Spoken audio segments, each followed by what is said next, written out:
Preface of The Science of Getting Rich. The Science of Getting Rich by Valence D. Wattles. Preface. This book is pragmatical, not philosophical. Practical manual, not a treatise upon theories.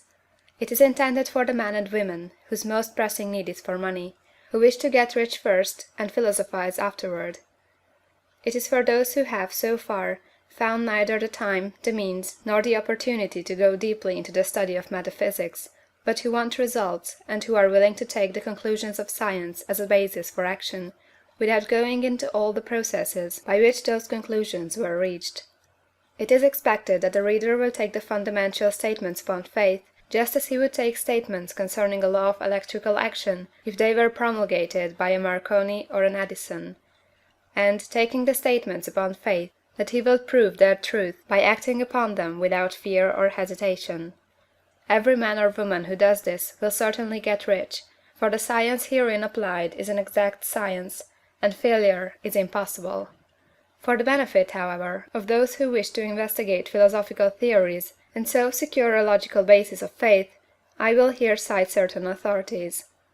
The monistic theory of the universe, the theory that one is all, and that all is one, that one substance manifests itself as the seeming many elements of the material world, is of Hindu origin, and has been gradually winning its way into the thought of the Western world for 200 years.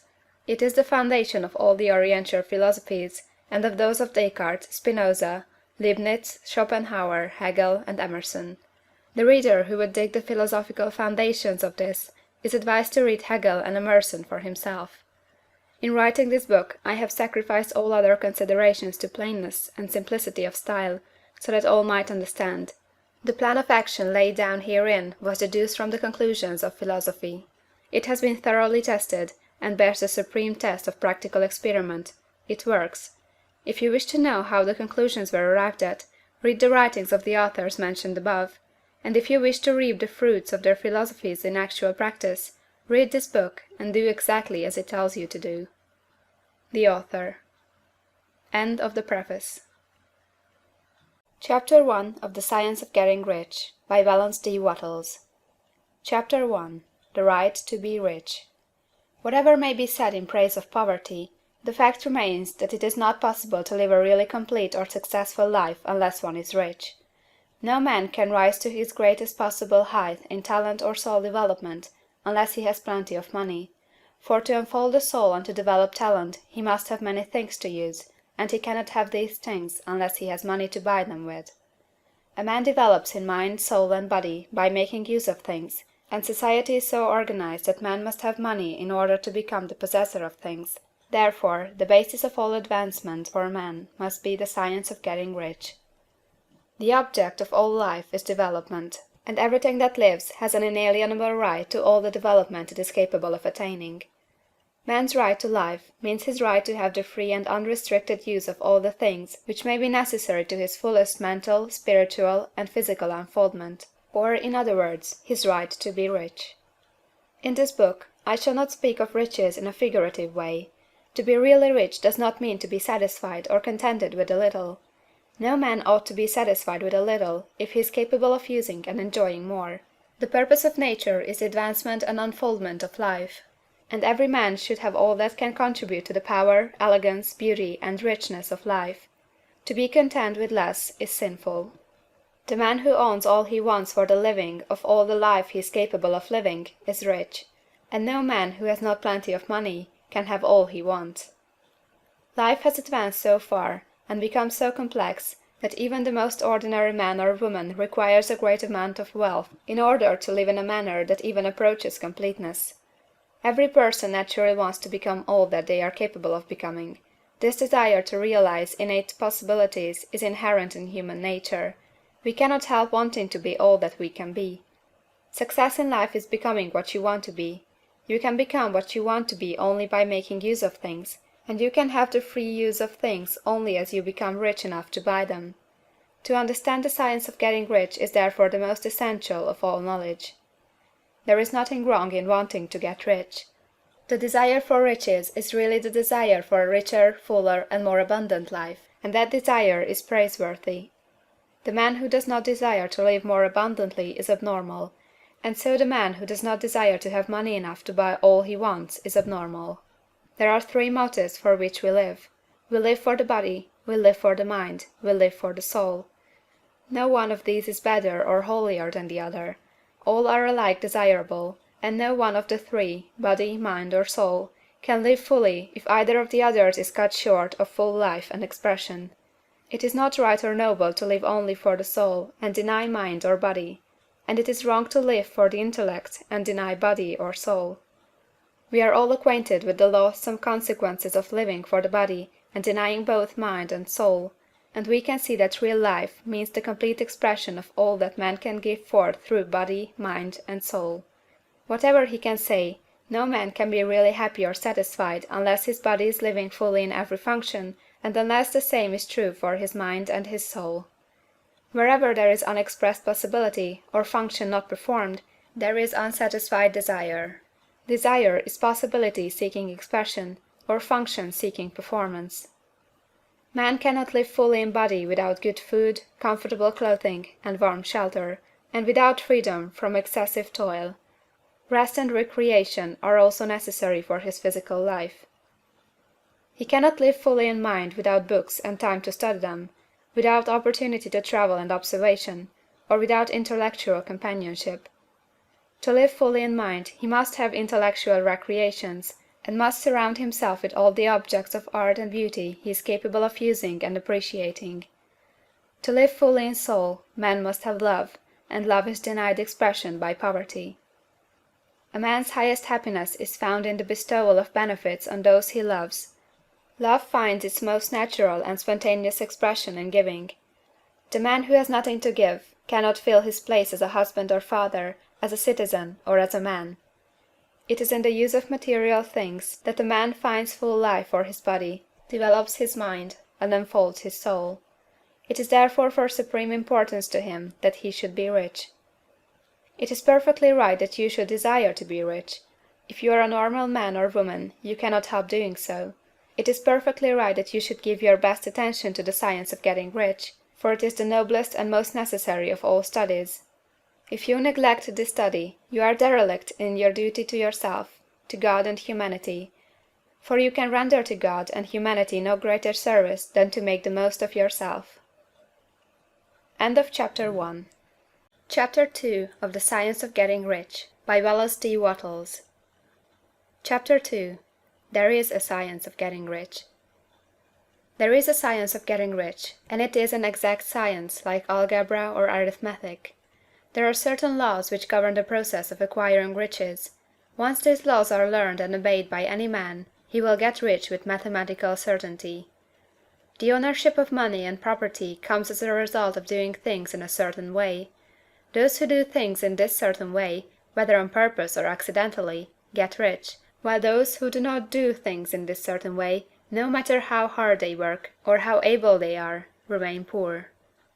It is a natural law that like causes always produce like effects, and therefore any man or woman who learns to do things in this certain way will infallibly get rich. That the above statement is true is shown by the following facts. Getting rich is not a matter of environment, for, if it were, all the people in certain neighborhoods would become wealthy, the people of one city would be all rich, while those of other towns would all be poor, or the inhabitants of one state would roll in wealth, while those of an adjoining state would be in poverty. But everywhere we see rich and poor living side by side, in the same environment, and often engaged in the same vocations. When two men are in the same locality, and in the same business, and one gets rich while the other remains poor, it shows that getting rich is not primarily a matter of environment.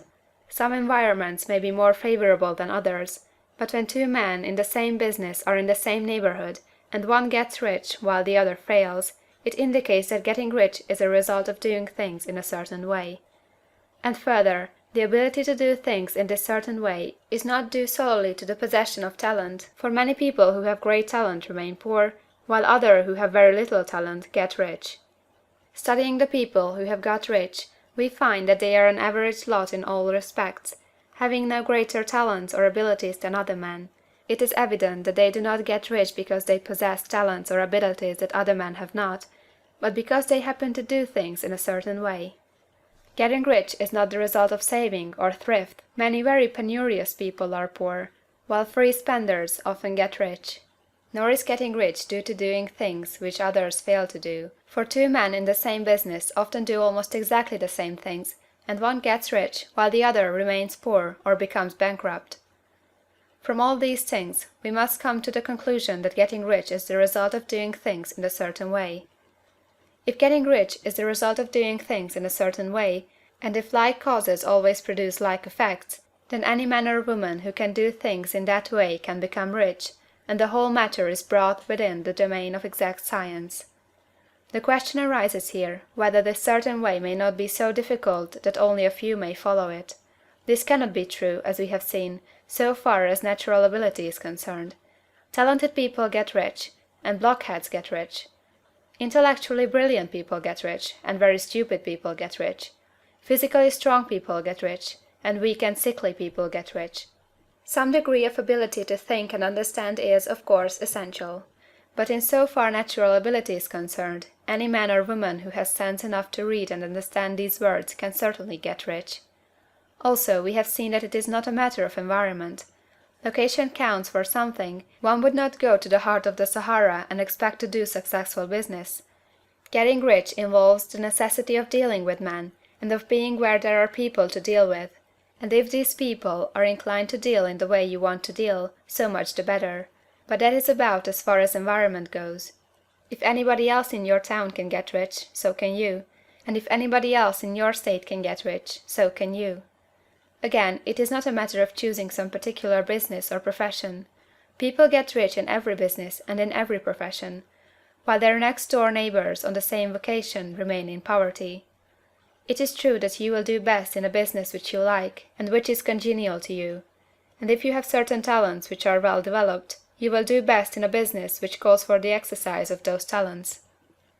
Also, you will do best in a business which is suited to your locality.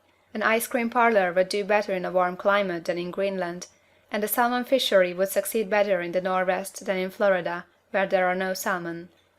But, aside from these general limitations, getting rich is not dependent upon your engaging in some particular business, but upon your learning to do things in a certain way. If you are now in business and everybody else in your locality is getting rich in the same business while you are not getting rich, it is because you are not doing things in the same way that the other person is doing them. No one is prevented from getting rich by lack of capital. True, as you get capital, the increase becomes more easy and rapid, but one who has capital is already rich, and does not need to consider how to become so. No matter how poor you may be, if you begin to do things in a certain way, you will begin to get rich, and you will begin to have capital. The getting of capital is a part of the process of getting rich, and it is a part of the result which invariably follows the doing of things in a certain way. You may be the poorest man on the continent, and be deeply in debt. You may have neither friends, influence, nor resources, but if you begin to do things in this way, you must infallibly begin to get rich, for like causes must produce like effects. If you have no capital, you can get capital. If you are in the wrong business, you can get into the right business. If you are in the wrong location, you can go to the right location, and you can do so by beginning in your present business and in your present location to do things in the certain way which causes success. End of Chapter 2. Chapter 3 of The Science of Getting Rich by Wallace D. Wattles. Chapter 3. Is Opportunity Monopolized? No man is kept poor because opportunity has been taken away from him, because other people have monopolized the wealth and have put a fence around it. You may be shut off from engaging in business in certain lines, but there are other channels open to you. Probably it would be hard for you to get control of any of the great railroad systems. That field is pretty well monopolized. But the electric railway business is still in its infancy, and offers plenty of scope for enterprise, and it will be but a few years until traffic and transportation through the air will become a great industry, and in all its branches will give employment to hundreds of thousands and perhaps to millions of people. Why not turn your attention to the development of aerial transportation, instead of competing with J. Hill and others for a chance in the steam railway world? It is quite true that if you are a workman in the employ of the Steel Trust, you have very little chance of becoming the owner of the plant in which you work. But it is also true that if you will commence the act in a certain way, You can soon leave the employ of the Steel Trust. You can buy a farm of from 10 to 40 acres, and engage in business as a producer of foodstuffs. There is great opportunity at this time for men who will live upon small tracts of land and cultivate the same intensively. Such men will certainly get rich. You may say that it is impossible for you to get the land, but I am going to prove to you that it is not impossible, and that you can certainly get a farm if you will go to work in a certain way. At different periods, the tide of opportunity sets in different directions, according to the needs of the whole, and the particular stage of social evolution which has been reached. At present, in America, it is setting toward agriculture and the allied industries and professions. Today, opportunity is open before the factory worker in his line. It is open before the businessman who supplies the farmer more than before the one who supplies the factory worker, and before the professional man who waits upon the farmer more than before the one who serves the working class. There is abundance of opportunity for the man who will go with the tide, instead of trying to swim against it. So the factory workers, either as individuals or as a class, are not deprived of opportunity. The workers are not being kept down by their masters. They are not being ground by the trusts and combinations of capital. As a class, they are where they are because they do not do things in a certain way. If the workers of America chose to do so, they could follow the example of their brothers in Belgium and other countries, and establish great department stores and cooperative industries. They could elect men of their own class to office, and pass laws favoring the development of such cooperative industries, and in a few years they could take peaceable possession of the industrial field. The working class may become the master class whenever they will begin to do things in a certain way. The law of wealth is the same for them as it is for all others. This they must learn, and they will remain where they are as long as they continue to do as they do. The individual worker, however, is not held down by the ignorance or the mental slothfulness of his class. He can follow the tide of opportunity to riches, and this book will tell them how. No one is kept in poverty by a shortness in the supply of riches. There is more than enough for all. A palace as large as the Capitol at Washington might be built for every family on earth from the building material in the United States alone, and under intensive cultivation this country would produce wool, cotton, linen, and silk enough to clothe each person in the world finer than Solomon was arrayed in all his glory, together with food enough to feed them all luxuriously. The visible supply is practically inexhaustible, and the invisible supply really is inexhaustible. Everything you see on earth is made from one original substance, out of which all things proceed. New forms are constantly being made, and older ones are dissolving, but all are shapes assumed by one thing. There is no limit to the supply of formless stuff, or original substance. The universe is made out of it, but it was not all used in making the universe. The spaces in, through, and between the forms of the visible universe are permeated and filled with the original substance, with the formless stuff, with the raw material of all things. 10,000 times as much as has been made might still be made, and even then we should not have exhausted the supply of universal raw material. No man, therefore, is poor because nature is poor, or because there is not enough to go round. Nature is an inexhaustible storehouse of riches. The supply will never run short. Original substance is alive with creative energy, and is constantly producing more forms. When the supply of building material is exhausted, more will be produced. When the soil is exhausted, so that foodstuffs and materials for clothing will no longer grow upon it, it will be renewed, or more soil will be made. When all the gold and silver has been dug from the earth, if man is still in such a stage of social development that he needs gold and silver, more will be produced from the formless. The formless stuff responds to the needs of man, it will not let him be without any good thing. This is true of man collectively. The race as a whole is always abundantly rich, and if individuals are poor, it is because they do not follow the certain way of doing things which makes the individual man rich. The formless stuff is intelligent. It is stuff which thinks. It is alive, and is always impelled toward more life. It is the natural and inherent impulse of life to seek to live more. It is the nature of intelligence to enlarge itself, and of consciousness to seek to extend its boundaries and find fuller expression. The universe of forms has been made by formless living substance, throwing itself into form in order to express itself more fully. The universe is a great living presence, always moving inherently toward more life and fuller functioning. Nature is formed for the advancement of life; its impelling motive is the increase of life. For this cause, everything which can possibly minister to life is bountifully provided; there can be no lack unless God is to contradict himself and nullify his own works. You are not kept poor by lack in the supply of riches. It is a fact that I shall demonstrate a little farther on, that even the resources of the formless supply are at the command of the man or woman who will act and think in a certain way. Chapter 4 of the Science of Getting Rich, by Valence D. Wattles. Chapter 4. The first principle in the science of getting rich. Thought is the only power which can produce tangible riches from the formless substance. The stuff from which all things are made is a substance which thinks, and the thought of form in this substance produces the form. Original substance moves according to its thoughts. Every form and process you see in nature is the visible expression of a thought in original substance. As the formless stuff thinks of a form, it takes that form; as it thinks of a motion, it makes that motion. That is the way all things were created. We live in a thought world, which is part of a thought universe. The thought of a moving universe extended throughout formless substance, and the thinking stuff moving according to that thought took the form of systems of planets, and maintains that form. Thinking substance takes the form of its thought, and moves according to the thought. Holding the idea of a circling system of suns and worlds, it takes the form of these bodies, and moves them as it thinks.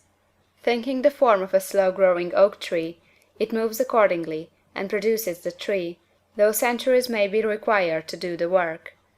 In creating, the formless seems to move according to the lines of motion it has established. The thought of an oak tree does not cause the instant formation of a full-grown tree, but it does start in motion the forces which will produce the tree along established lines of growth. Every thought of form, held in thinking substance, causes the creation of the form, but always, or at least generally, along lines of growth and action already established. The thought of a house of a certain construction, if it were impressed upon formless substance, might not cause the instant formation of the house, but it would cause the turning of creative energies already working in trade and commerce into such channels as to result in the speedy building of the house. And if there were no existing channels through which the creative energy could work, then the house would be formed directly from primal substance, without waiting for the slow processes of the organic and inorganic world. No thought of form can be impressed upon original substance without causing the creation of the form. Man is a thinking centre, and can originate thought. All the forms that man fashions with his hands must first exist in his thought. He cannot shape a thing until he has thought that thing. And so far man has confined his efforts wholly to the work of his hands.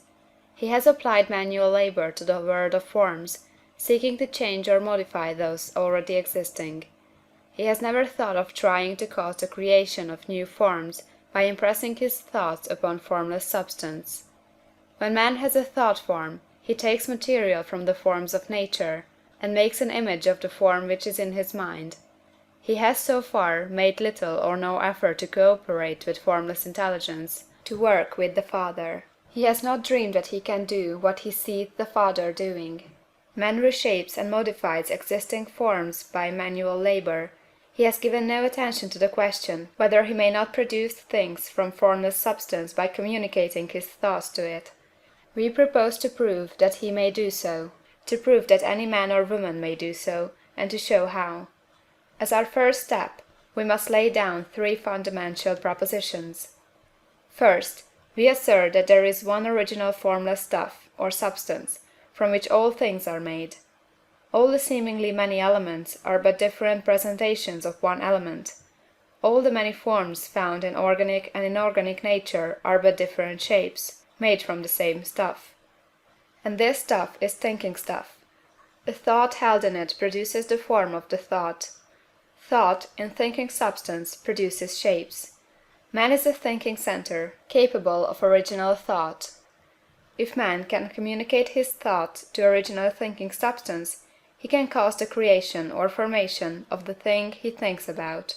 To summarize this, there is a thinking stuff from which all things are made, and which, in its original state, permeates, penetrates, and fills the interspaces of the universe. A thought, in this substance, produces the thing that is imaged by the thought. Man can form things in his thought, and, by impressing his thought upon formless substance, can cause the thing he thinks about to be created. It may be asked if I can prove these statements, and without going into details, I answer that I can do so, both by logic and experience. Reasoning back from the phenomena of form and thought, I come to one original thinking substance, and reasoning forward from this thinking substance, I come to man's power to cause the formation of the thing he thinks about. And, by experiment, I find the reasoning true, and this is my strongest proof. If one man who reads this book gets rich by doing what it tells him to do, that is evidence in support of my claim. But if every man who does what it tells him to do gets rich, that is positive proof until someone goes through the process and fails. The theory is true until the process fails, and this process will not fail, for every man who does exactly what this book tells him to do will get rich. I have said that men get rich by doing things in a certain way, and in order to do so, man must become able to think in a certain way. A man's way of doing things is the direct result of the way he thinks about things. To do things in a way you want to do them, you will have to acquire the ability to think the way you want to think. This is the first step toward getting rich. To think what you want to think is to think truth, regardless of appearances. Every man has the natural and inherent power to think what he wants to think, but it requires far more effort to do so than it does to think the thoughts which are suggested by appearances. To think according to appearance is easy. To think truth, regardless of appearances, is laborious, and requires the expenditure of more power than any other work man is called upon to perform. There is no labor from which most people shrink as they do from that of sustained and consecutive thought. It is the hardest work in the world. This is especially true when truth is contrary to appearances. Every appearance in the visible world tends to produce a corresponding form in the mind which observes it, and this can only be prevented by holding the thought of the truth. To look upon the appearance of disease will produce the form of disease in your own mind, and ultimately in your body, unless you hold the thought of the truth, which is that there is no disease. It is only an appearance, and the reality is health. To look upon the appearances of poverty will produce corresponding forms in your own mind, unless you hold to the truth that there is no poverty, there is only abundance. To think health when surrounded by the appearances of disease, or to think riches when in the midst of appearances of poverty, requires power. But he who acquires this power becomes a master mind. He can conquer fate, he can have what he wants. This power can only be acquired by getting hold of the basic fact which is behind all appearances, and that fact is that there is one thinking substance from which and by which all things are made. Then we must grasp the truth that every thought held in this substance becomes a form, and that man can so impress his thoughts upon it as to cause them to take form and become visible things. When we realize this, we lose all doubt and fear, for we know that we can create we want to create, we can get what we want to have, and can become what we want to be. As a first step toward getting rich, you must believe the three fundamental statements given previously in this chapter, and in order to emphasize them, I repeat them here. There is a thinking stuff from which all things are made, and which, in its original state, permeates, penetrates, and fills the interspaces of the universe. A thought, in this substance, produces the thing that is imaged by the thought. Man can form things in his thought, and, by impressing his thought upon formless substance, can cause the thing he thinks about to be created. You must lay aside all other concepts of the universe than this monistic one, and you must dwell upon this until it is fixed in your mind, and has become your habitual thought. Read these creed statements over and over again, fix every word upon your memory, and meditate upon them until you firmly believe what they say. If a doubt comes to you, cast it aside as a sin. Do not listen to arguments against this idea. Do not go to churches or lectures where a contrary concept of things is taught or preached. Do not read magazines or books which teach a different idea. If you get mixed up in your faith, all your efforts will be in vain. Do not ask why these things are true, nor speculate as to how they can be true. Simply take them on trust. The science of getting rich begins with the absolute acceptance of this faith. End of Chapter 4. Chapter 5 of The Science of Getting Rich by Valence D. Wattles. Chapter 5. Increasing Life. You must get rid of the last vestige of the old idea that there is a deity whose will it is that you should be poor, or whose purposes may be served by keeping you in poverty. The intelligent substance which is all, and in all, and which lives in all, and lives in you, is a consciously living substance. Being a consciously living substance, it must have the nature and inherent desire of every living intelligence for increase of life. Every living thing must continually seek for the enlargement of its life, because life, in the mere act of living, must increase itself.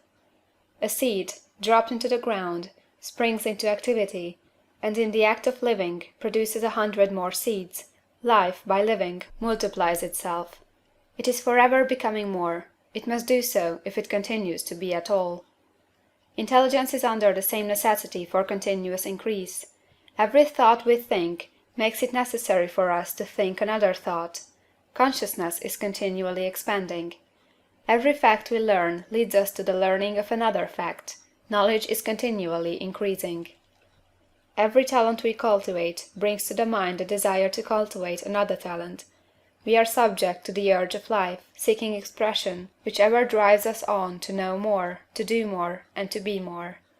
In order to know more, do more, and be more, we must have more.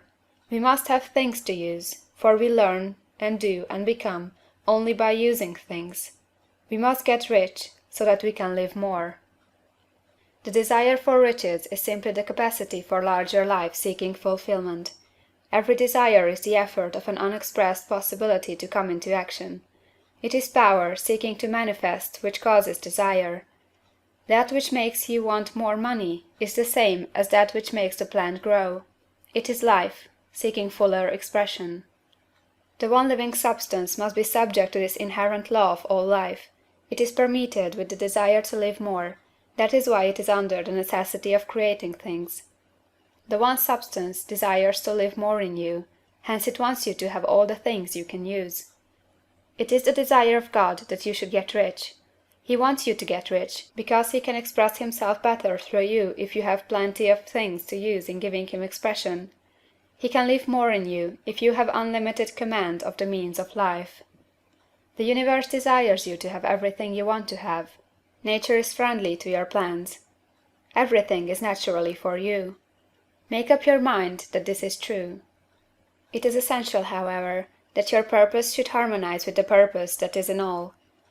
You must want real life, not mere pleasure of sensual gratification. Life is the performance of function, and the individual really lives only when he performs every function, physical, mental, and spiritual, of which he is capable, without excess in any. You do not want to get rich in order to live swinishly, for the gratification of animal desires. That is not life. But the performance of every physical function is a part of life, and no one lives completely who denies the impulses of the body a normal and healthful expression. You do not want to get rich solely to enjoy mental pleasures, to get knowledge, to gratify ambition, to outshine others, to be famous. All these are a legitimate part of life, but the man who lives for the pleasures of the intellect alone will only have a partial life, and he will never be satisfied with his lot. You do not want to get rich solely for the good of others, to lose yourself for the salvation of mankind, to experience the joys of philanthropy and sacrifice. The joys of the soul are only a part of life, and they are no better nor nobler than any other part.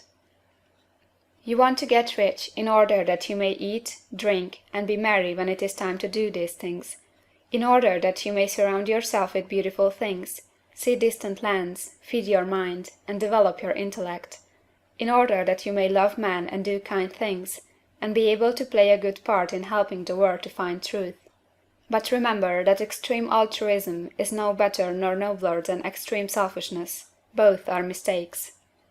Get rid of the idea that God wants you to sacrifice yourself for others, and that you can secure His favor by doing so. God requires nothing of the kind. What He wants you is that you should make the most of yourself for yourself and for others. And you can help others more by making the most of yourself than in any other way. You can make the most of yourself only by getting rich, so it is right and praiseworthy that you should give your first and best thought to the work of acquiring wealth. Remember, however, that the desire of substance is for all, and its movements must be for more life to all. It cannot be made to work for less life to any, because it is equally in all, seeking riches and life. Intelligent substance will make things for you, but it will not take things away from someone else and give them to you. You must get rid of the thought of competition. You are to create, not to compete for what is already created. You do not have to take anything from anyone. You do not have to drive sharp bargains. You do not have to cheat, or to take advantage. You do not need to let any man work for you for less than he earns. You do not have to covet the property of others, or to look at it with wistful eyes. No man has anything of which you cannot have the like, and that without taking what he has away from him. You are to become a creator, not a competitor.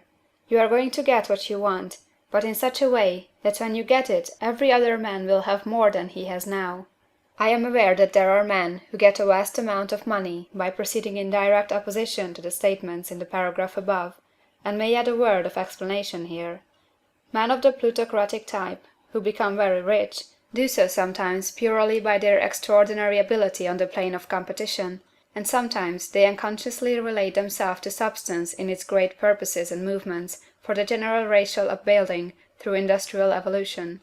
Rockefeller, Carnegie, Morgan, and others have been the unconscious agents of the supreme in the necessary work of systematizing and organizing productive industry, and in the end, their work will contribute immensely toward increased life for all.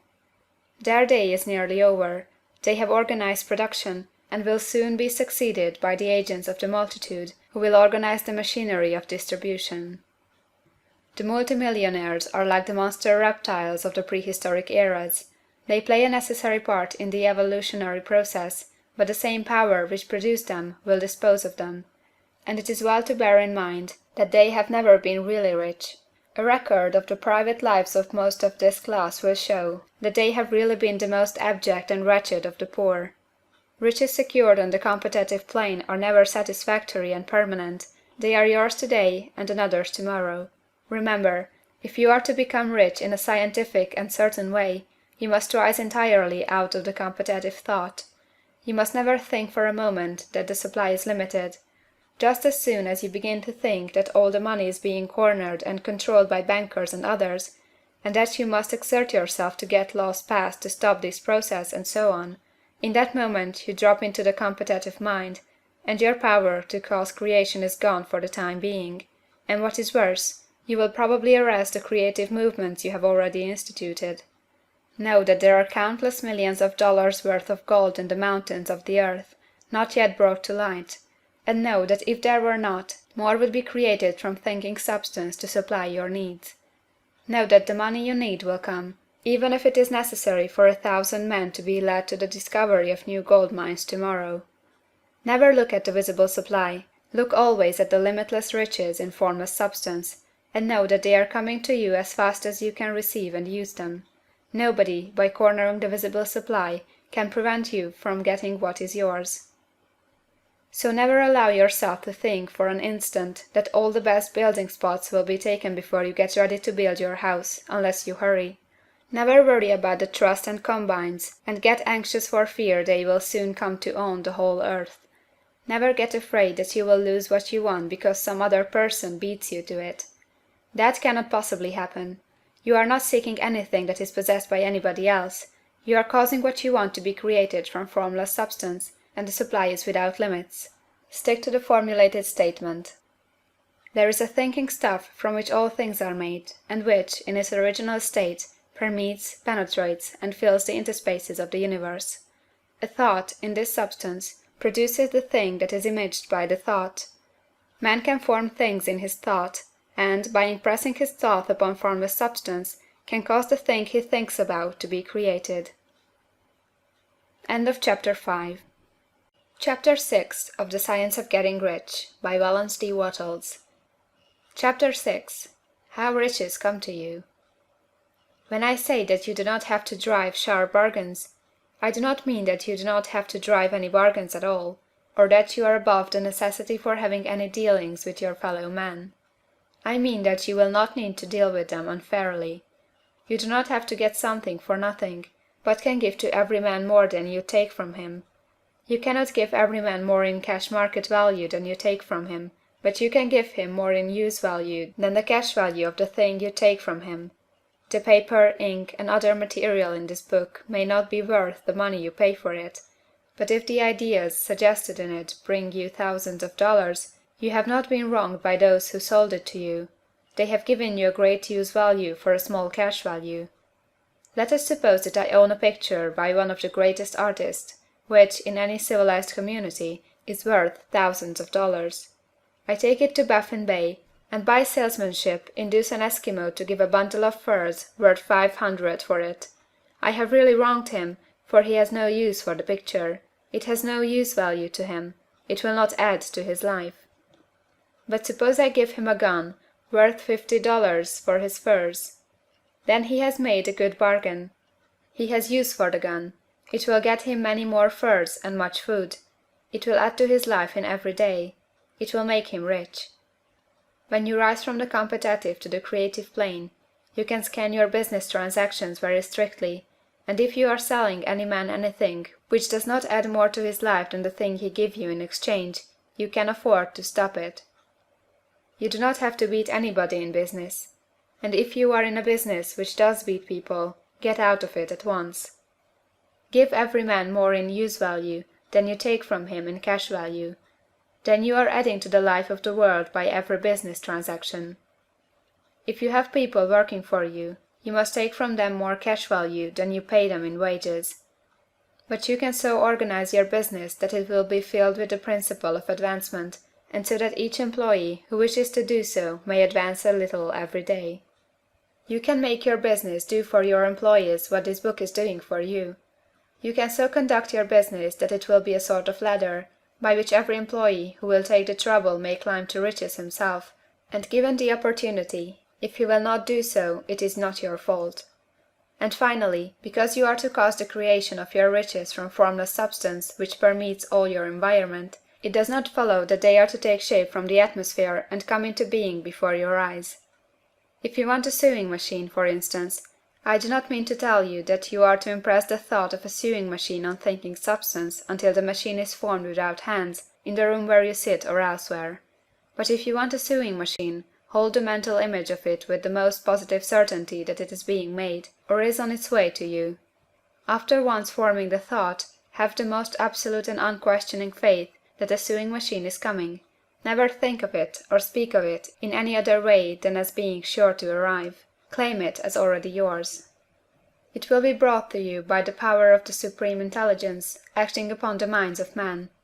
If you live in Maine, it may be that a man will be brought from Texas or Japan to engage in some transaction which will result in your getting what you want.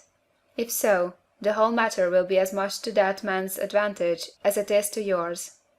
Do not forget for a moment that the thinking substance is through all, in all, communicating with all, and can influence all.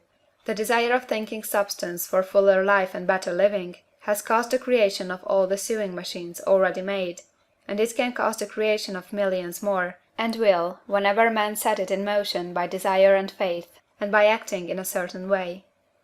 You can certainly have a sewing machine in your house, and it is just as certain that you can have any other thing or things which you want, and which you will use for the advancement of your own life and the lives of others.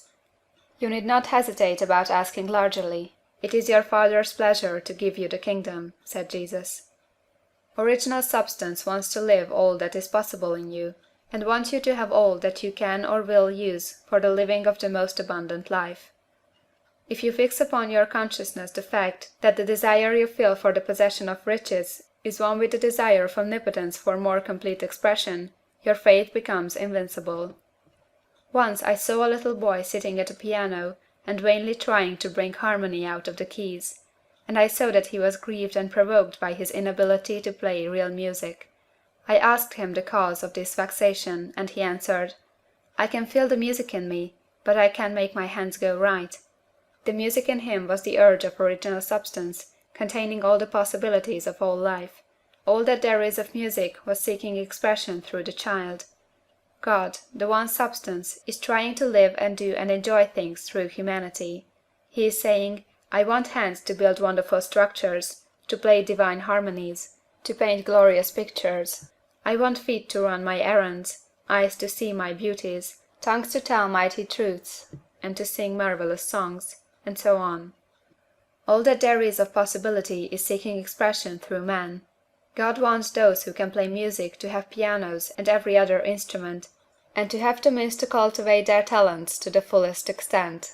He wants those who can appreciate beauty to be able to surround themselves with beautiful things.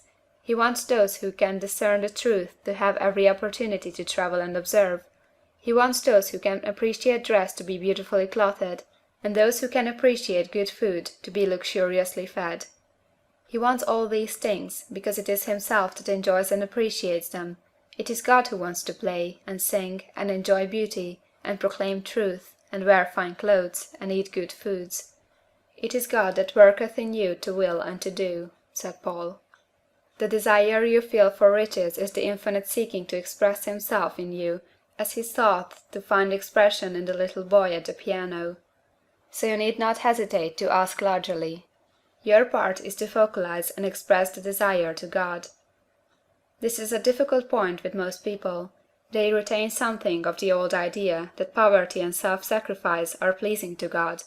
They look upon poverty as a part of the plan, a necessity of nature. They have the idea that God has finished his work, and made all that he can make, and that the majority of men must stay poor, because there is not enough to go around. They hold so much to this erroneous thought that they feel ashamed to ask for wealth. They try not to want more than a very modest competence, just enough to make them fairly comfortable. I recall now a case of one student who was told that he must get in mind a clear picture of the things he desired, so that the creative thought of them might be impressed on formless substance. He was a very poor man, living in a rented house, and having only what he earned from day to day, and he could not grasp the fact that all wealth was his. So, after thinking the matter over, he decided that he might reasonably ask for a new rug on the floor of his best room and an anthracite coal stove to heat the house during the cold winter. Following the instructions given in this book, he obtained these things in a few months, and then it dawned upon him that he had not asked enough. He went through the house in which he lived, and planned all the improvements he would like to make in it. He mentally added a bay window here, a room there, until it was complete in his mind as his ideal home, and then he planned its furnishings. Holding the whole picture in his mind, he began living in the certain way, and moving toward what he wanted, and he owns the house now, and is rebuilding it after the form of his mental image, and now, with still larger faith, he is going on to get greater things. It has been unto him according to his faith, and it is so with you and with all of us. End of Chapter 6. Chapter 7 of The Science of Getting Rich, by Valence D. Wattles. Chapter 7. Gratitude. The illustrations given in the last chapter will have conveyed to the reader the fact that the first step toward getting rich is to convey the idea of your wants to the formless substance. This is true, and you will see that in order to do so, it becomes necessary to relate yourself to the formless intelligence in a harmonious way. To secure this harmonious relation is a matter of such primary and vital importance that I shall give some space to its discussion here, and give you instructions which, if you will follow them, will be certain to bring you into perfect unity of mind with God. The whole process of mental adjustment and atonement can be summed up in one word: gratitude. First, you believe that there is one intelligent substance, from which all things proceed. Second, you believe that this substance gives you everything you desire. And third, you relate yourself to it by a feeling of deep and profound gratitude. Many people who order their lives rightly in all other ways are kept in poverty by their lack of gratitude. Having received one gift from God, they cut the wires which connect them with Him by failing to make acknowledgment. It is easy to understand that the nearer we live to the source of wealth, the more wealth we shall receive. And it is easy also to understand that the soul that is always grateful lives in closer touch with God than the one which never looks to him in thankful acknowledgment. The more gratefully we fix our minds on the Supreme when good things come to us, the more good things we will receive, and the more rapidly they will come. And the reason simply is that the mental attitude of gratitude draws the mind into closer touch with the source from which the blessings come. If it is a new thought to you that gratitude brings your whole mind into closer harmony with the creative energies of the universe, consider it well, and you will see that it is true. The good things you already have come to you along the line of obedience to certain laws. Gratitude will lead your mind out along the ways by which things come, and it will keep you in close harmony with creative thought and prevent you from falling into competitive thought. Gratitude alone can keep you looking toward the all, and prevent you from falling into the error of thinking of the supply as limited, and to do that would be fatal to your hopes. There is a law of gratitude, and it is absolutely necessary that you should observe the law, if you are to get the results you seek. The law of gratitude is the natural principle that action and reaction are always equal, and in opposite directions. The grateful outreaching of your mind in thankful praise to the Supreme is a liberation or expenditure of force. It cannot fail to reach that to which it addressed, and the reaction is an instantaneous movement towards you. Draw nigh unto God, and he will draw nigh unto you. That is a statement of psychological truth. And if your gratitude is strong and constant, the reaction in formless substance will be strong and continuous. The movement of the things you want will be always toward you. Notice the grateful attitude that Jesus took, how he always seems to be saying, I thank thee, Father, that thou hearest me. You cannot exercise much power without gratitude, for it is gratitude that keeps you connected with power. But the value of gratitude does not consist solely in getting you more blessings in the future. Without gratitude, you cannot long keep from dissatisfied thought regarding things as they are. The moment you permit your mind to dwell with dissatisfaction upon things as they are, you begin to lose ground. You fix attention upon the common, the ordinary, the poor, and the squalid and mean, and your mind takes the form of these things. Then you will transmit these forms or mental images to the formless, and the common, the poor, the squalid, the mean will come to you. To permit your mind to dwell upon the inferior is to become inferior and to surround yourself with inferior things. On the other hand, to fix your attention on the best is to surround yourself with the best, and to become the best. The creative power within us makes us into the image of that to which we give our attention. We are thinking substance, and thinking substance always takes the form of that to which it thinks about. The grateful mind is constantly fixed upon the best. Therefore, it tends to become the best. It takes the form or character of the best, and will receive the best. Also, faith is born of gratitude. The grateful mind continually expects good things, and expectation becomes faith. The reaction of gratitude upon one's own mind produces faith, and every outgoing wave of grateful thanksgiving increases faith. He who has no feeling of gratitude cannot long retain a living faith, and without a living faith you cannot get rich by the creative method, as we shall see in the following chapters. It is necessary, then, to cultivate the habit of being grateful for every good thing that comes to you, and to give thanks continuously. And because all things have contributed to your advancement, you should include all things in your gratitude.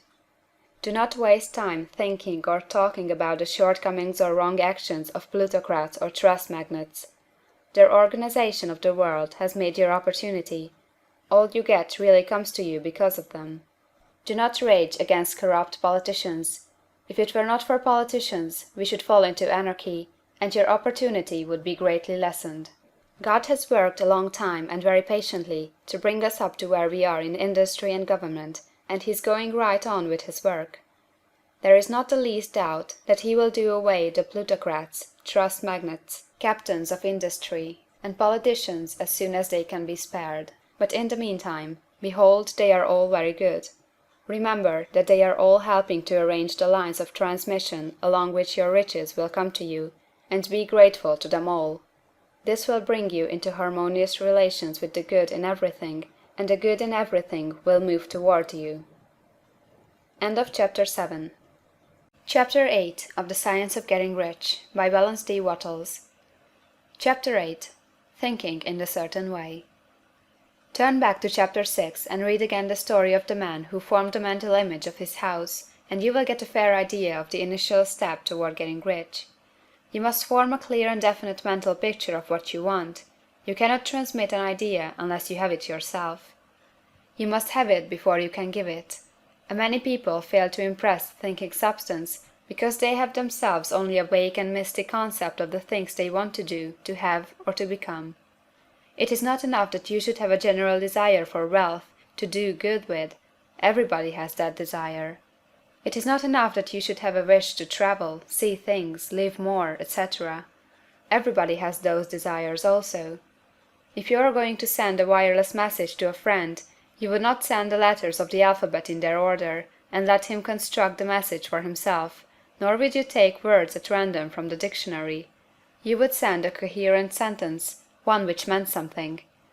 When you try to impress your wants upon substance, remember that it must be done by a coherent statement. You must know what you want, and be definite. You can never get rich or start the creative power into action by sending out unformed longings and vague desires. Go over your desires, just as the man I have described went over his house. See just what you want, and get a clear mental picture of it as you wish it to look when you get it. That clear mental picture you must have continually in mind, as the sailor has in mind the port toward which he is sailing the ship. You must keep your face toward it all the time. You must no more lose sight of it than the steersman loses sight of the compass. It is not necessary to take exercises in concentration, nor to set apart special times for prayer and affirmation, nor to go into the silence, nor to do occult stunt of any kind. These things are well enough, but all you need is to know what you want, and to want it badly enough so that it will stay in your thoughts. Spend as much your leisure time as you can in contemplating your picture, but no one needs to take exercises to concentrate his mind on a thing he really wants. It is the things you do not really care about which require effort to fix your attention upon them. And unless you really want to get rich, so that the desire is strong enough to hold your thoughts directed to the purpose as the magnetic pole holds the needle of the compass, it will hardly be worthwhile for you to try to carry out the instructions given in this book. The methods herein set forth are for people whose desire for riches is strong enough to overcome mental laziness and the love of ease, and make them work.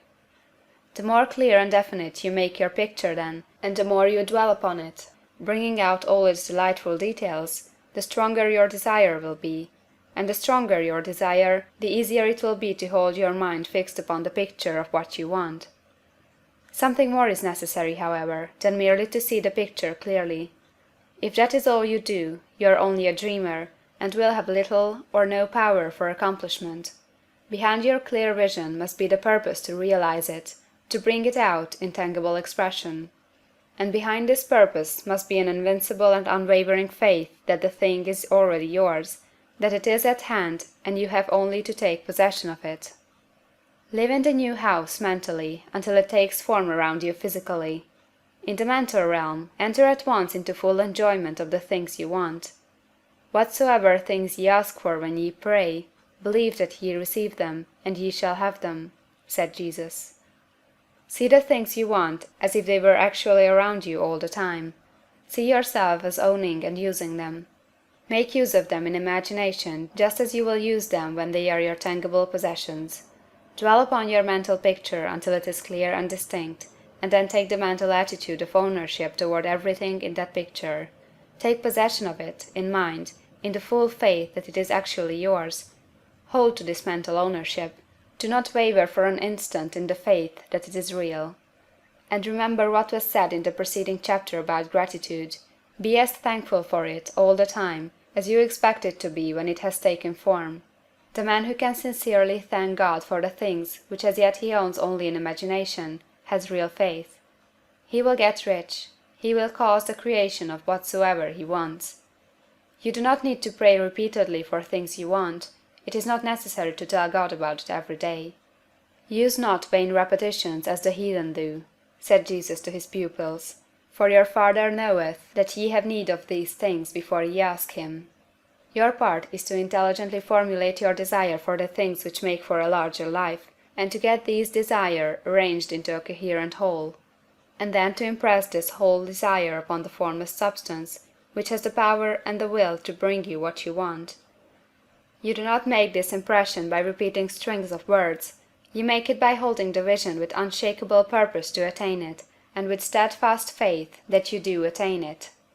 The answer to prayer is not according to your faith while you are talking, but according to your faith while you are working. You cannot impress the mind of God by having a special Sabbath day set apart to tell him what you want, and of forgetting him during the rest of the week. You cannot impress him by having special hours to go into your closet and pray, if you then dismiss the matter from your mind until the hour of prayer comes again. Oral prayer is well enough, and has its effect, especially upon yourself, in clarifying your vision and strengthening your faith. But it is not your oral petitions which get you what you want. In order to get rich, you do not need a sweet hour of prayer, you need to pray without ceasing. And by prayer I mean holding steadily to your vision, with the purpose to cause its creation into solid form, and the faith that you are doing so. Believe that ye receive them. The whole matter turns on receiving, once you have clearly formed your vision. When you have formed it, it is well to make an oral statement, addressing the Supreme in reverent prayer, and from that moment you must, in mind, receive what you ask for. Live in the new house, wear the fine clothes, ride in the automobile, go on the journey, and confidently plan for greater journeys. Think and speak of all the things you have asked for in terms of actual present ownership. Imagine an environment and a financial condition exactly as you want them, and live all the time in that imaginary environment and financial condition. Mind, however, that you do not do this as a mere dreamer or castle builder. Hold to the faith that the imaginary is being realized, and to the purpose to realize it. Remember that it is faith and purpose in the use of the imagination which makes the difference between the scientist and the dreamer. And having learned this fact, it is here that you must learn the proper use of the will. End of Chapter 8. Chapter 9 of The Science of Getting Rich by Valence D. Wattles. Chapter 9. How to Use the Will. To set about getting rich in a scientific way, you do not try to apply your willpower to anything outside of yourself. You have no right to do so, anyway. It is wrong to apply your will to other men and women in order to get them do what you wish done. It is as flagrantly wrong to coerce people by mental power as it is to coerce them by physical power. If compelling people by physical force to do things for you reduces them to slavery, compelling them by mental means accomplishes exactly the same thing. The only difference is in methods. If taking things from people by physical force is robbery, then taking things by mental force is robbery also. There is no difference in principle. You have no right to use your willpower upon another person, even for his own good, for you do not know what is for his good. The science of getting rich does not require you to apply power or force to any other person, in any way whatsoever. There is not the slightest necessity for doing so. Indeed, any attempt to use your will upon others will only tend to defeat your purpose. You do not need to apply your will to things in order to compel them to come to you. That would simply be trying to coerce God, and would be foolish and useless, as well as irreverent. You do not have to compel God to give you good things, any more than you have to use your willpower to make the sun rise. You do not have to use your willpower to conquer an unfriendly deity, or to make stubborn and rebellious forces do your bidding. Substance is friendly to you, and is more anxious to give you what you want than you are to get it. To get rich, you need only to use your willpower upon yourself. When you know what to think or do, then you must use your will to compel yourself to think and do the right things. That is the legitimate use of the will in getting what you want, to use it in holding yourself to the right course. Use your will to keep yourself thinking and acting in a certain way. Do not try to project your will, or your thoughts, or your mind out into space, to act on things or people. Keep your mind at home. It can accomplish more there than elsewhere. Use your mind to form a mental image of what you want, and to hold that vision with faith and purpose. And use your will to keep your mind working in the right way. The more steady and continuous your faith and purpose, the more rapidly you will get rich, because you will make only positive impressions upon substance, and you will not neutralize or offset them by negative impressions. The picture of your desires, held with faith and purpose, is taken up by the Formless, and permits it to great distances throughout the universe for all I know. As this impression spreads, all things are set moving toward its realization. Every living thing, every inanimate thing, and the things yet uncreated, are stirred toward bringing into being that which you want. All force begins to be exerted in that direction. All things begin to move toward you. The minds of people, everywhere, are influenced toward doing the things necessary to the fulfilling of your desires, and they work for you unconsciously. But you can check all this by starting a negative impression in the formless substance. Doubt or unbelief is as certain to start a movement away from you as faith and purpose are to start one toward you. It is by not understanding this that most people who try to make use of mental science in getting rich make their failure. Every hour and moment you spend in giving heed to doubts and fears, every hour you spend in worry, every hour in which your soul is possessed by unbelief, sets a current away from you in the whole domain of intelligent substance. All the promises are unto them that believe, and unto them only. Notice how insistent Jesus was upon his point of belief, and now you know the reason why.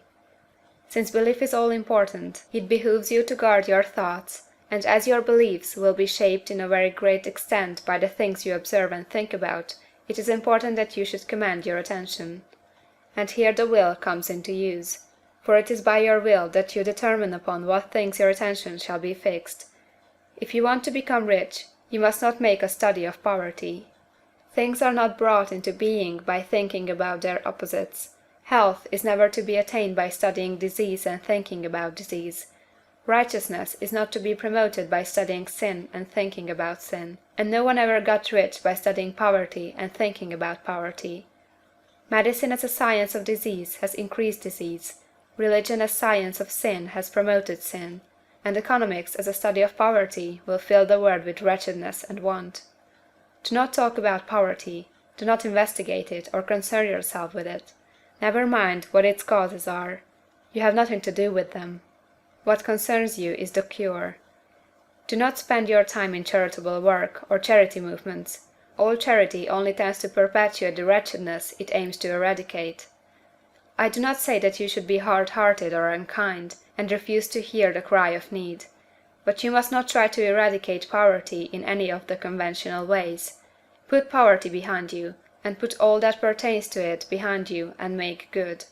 Get rich, that is the best way you can help the poor. And you cannot hold the mental image which is to make you rich, if you fill your mind with pictures of poverty.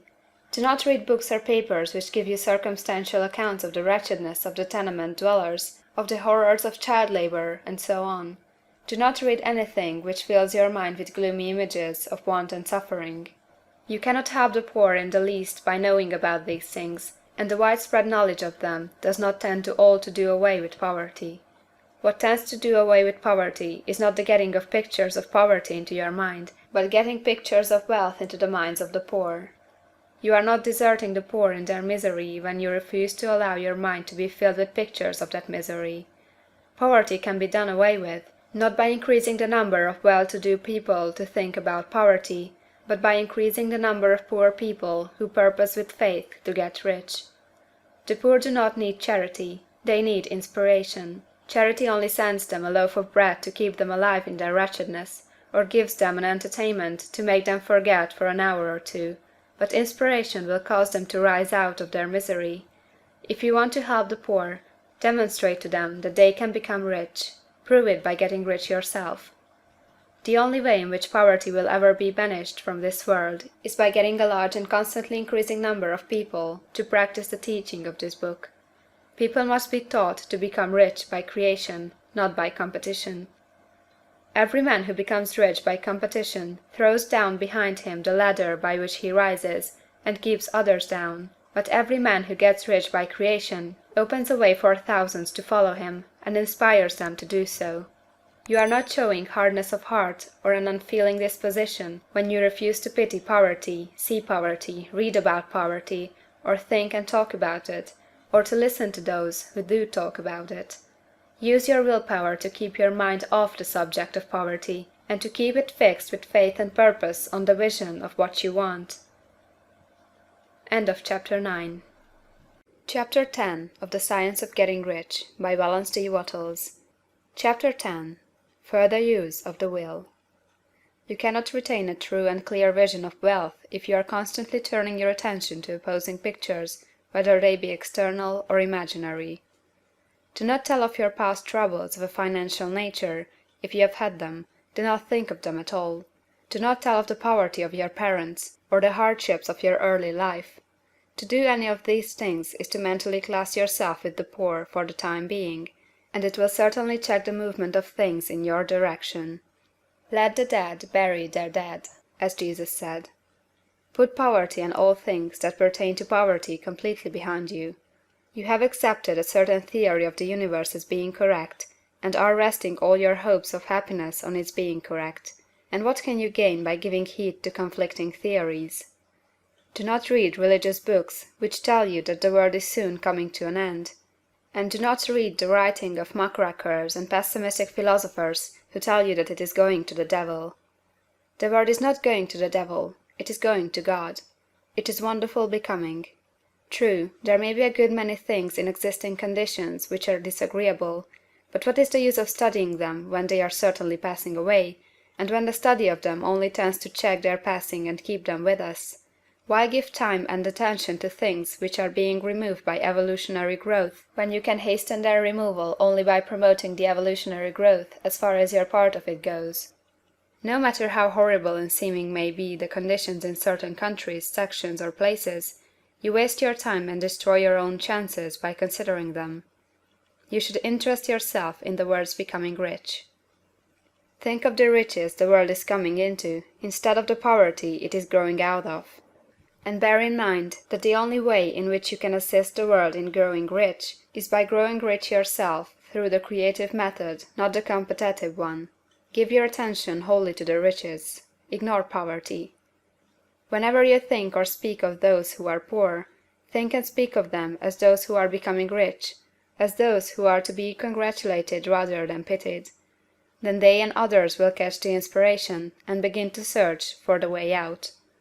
Because I say that you are to give your whole time and mind and thought to riches, it does not follow that you are to be sordid or mean. To become really rich is the noblest aim you can have in life, for it includes everything else. On the competitive plane, the struggle to get rich is a godless scramble for power over other men, but when we come into the creative mind, all this is changed. All that is possible in the way of greatness and soul unfoldment, of service and lofty endeavor, comes by way of getting rich. All is made possible by the use of things. If you lack for physical health, you will find that the attainment of it is conditional on your getting rich. Only those who are emancipated from financial worry and who have the means to live a carefree existence and follow hygienic practices can have and retain health. Moral and spiritual greatness is possible only to those who are above the competitive battle of existence, and only those who are becoming rich on the plane of creative thought are free from the degrading influences of competition. If your heart is set on domestic happiness, remember that love flourishes best where there is refinement, a high level of thought, and freedom from corrupting influences, and these are to be found only where riches are attained by the exercise of creative thought, without strife or rivalry. You can aim at nothing so great or noble, I repeat, as to become rich, and you must fix your attention upon your mental picture of riches, to the exclusion of all that may tend to dim or obscure the vision. You must learn to see the underlying truth in all things. You must see beneath all seemingly wrong conditions the great one life ever moving forward toward fuller expression and more complete happiness. It is the truth that there is no such thing as poverty, that there is only wealth. Some people remain in poverty because they are ignorant of the fact that there is wealth for them, and these can be best taught by showing them the way of affluence in your own person and practice. Others are poor because, while they feel that there is a way out, they are too intellectually indolent to put forth the mental effort necessary to find that way and by travel it, and for these the very best thing you can do is to arouse their desire by showing them the happiness that comes from being rightly rich. Others still are poor because, while they have some notion of science, they have become so swamped and lost in the maze of metaphysical and occult theories that they do not know which road to take. They try a mixture of many systems and fail in all. For these again the very best thing to do is to show the right way in your own person and practice. An ounce of doing things is worth a pound of theorizing. The very best thing you can do for the whole world is to make the most of yourself. You can serve God and man in no more effective way than by getting rich. That is, if you get rich by the creative method and not by the competitive one. Another thing. We assert that this book gives in detail the principles of the science of getting rich, and if that is true, you do not need to read any other book upon the subject. This may sound narrow and egoistical, but consider, there is no more scientific method of computation in mathematics than by addition, subtraction, multiplication, and division. No other method is possible. There can be but one shortest distance between 2 points.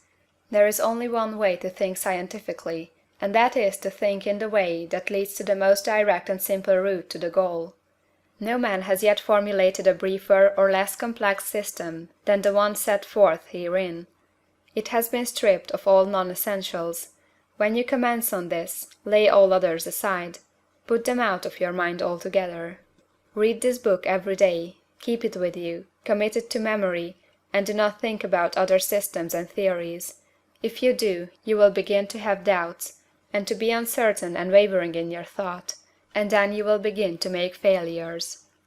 After you have made good and become rich, you may study other systems as much as you please, but until you are quite sure that you have gained what you want, do not read anything on this line but this book, unless it be the authors mentioned in the preface. And read only the most optimistic comments on the world's news, those in harmony with your picture. Also, postpone your investigations into the occult. Do not dabble in theosophy, spiritualism, or kindred studies. It is very likely that the dead still live and are near, but if they are, let them alone. Mind your own business. Wherever the spirits of the dead may be, they have their own work to do and their own problems to solve, and we have no right to interfere with them. We cannot help them, and it is very doubtful whether they can help us, or whether we have any right to trespass upon their time if they can. Let the dead and the hereafter alone, and solve your own problem, get rich. If you begin to mix with the occult, you will start mental cross-currents which will surely bring your hopes to shipwreck. Now, this and the preceding chapters have brought us to the following statement of the basic facts. There is a thinking stuff from which all things are made, and which, in its original state, permeates, penetrates, and fills the interspaces of the universe. A thought in this substance produces the thing that is imaged by the thought. Man can form things in his thought, and, by impressing his thought upon formless substance, can cause the thing he thinks about to be created. In order to do this, man must pass from the competitive to the creative mind. He must form a clear mental picture of the things he wants, and hold this picture in his thoughts with the fixed purpose to get what he wants, and the unwavering faith that he does get what he wants, closing his mind against all that may tend to shake his purpose, dim his vision, or quench his faith. And in addition to all this, we shall now see that he must live and act in a certain way. End of Chapter 10. Chapter 11 of The Science of Getting Rich, by Valence D. Wattles. Chapter 11. Acting in a certain way. Thought is the creative power, or the impelling force which causes the creative power to act. Thinking in a certain way will bring riches to you, but you must not rely upon thought alone, paying no attention to personal action. That is the rock upon which many otherwise scientific metaphysical thinkers meet shipwreck, the failure to connect thought with personal action. We have not yet reached the stage of development, even supposing such a stage to be possible, in which man can create directly from formless substance without nature's processes or the work of human hands. Man must not only think, but his personal action must supplement his thought. By thought, you can cause the gold in the hearts of the mountains to be impelled toward you, but it will not mine itself, refine itself, coin itself into double eagles, and come rolling along the road seeking its way into your pocket. Under the impelling power of the Supreme Spirit, men's affairs will be so ordered that some one will be led to mine the gold for you. Other men's business transactions will be so directed that the gold will be brought toward you, and you must so arrange your own business affairs that you may be able to receive it when it comes to you. Your thought makes all things, animate and inanimate, work to bring you what you want, but your personal activity must be such that you can rightly receive what you want when it reaches you. You are not to take it as charity, nor to steal it. You must give every man more in use value than he gives you in cash value. The scientific use of thought consists in forming a clear and distinct mental image of what you want, in holding fast to the purpose to get what you want, and in realizing with grateful faith that you do get what you want. Do not try to project your thought in any mysterious or occult way, with the idea of having it go out and do things for you. That is wasted effort, and will weaken your power to think with sanity.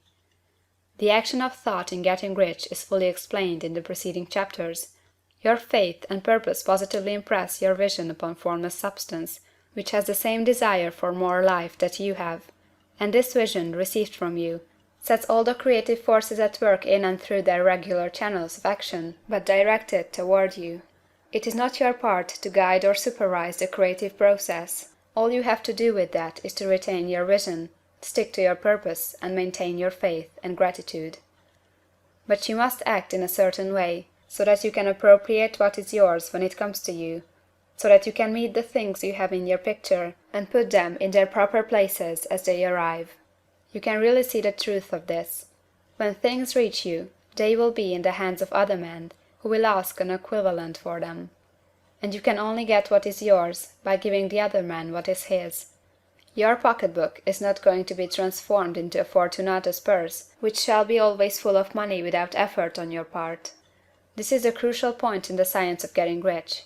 Right here, when thought and personal action must be combined, there are very many people who, consciously or unconsciously, set the creative forces in action by the strength and persistence of their desires, but who remain poor because they do not provide for the reception of the thing they want when it comes. By thought, the thing you want is brought to you. By action, you receive it. Whatever your action is to be, it is evident that you must act now. You cannot act in the past, and it is essential to the clearness of your mental vision that you dismiss the past from your mind. You cannot act in the future, for the future is not here yet. And you cannot tell how you will want to act in any future contingency until that contingency has arrived. Because you are not in the right business or the right environment now, do not think that you must postpone action until you get into the right business or environment. And do not spend time in the present taking thought as to the best course in possible future emergencies. Have faith in your ability to meet any emergency when it arrives. If you act in the present with your mind on the future, your present action will be with a divided mind and will not be effective. Put your whole mind into present action. Do not give your creative impulse to original substance, and then sit down and wait for results.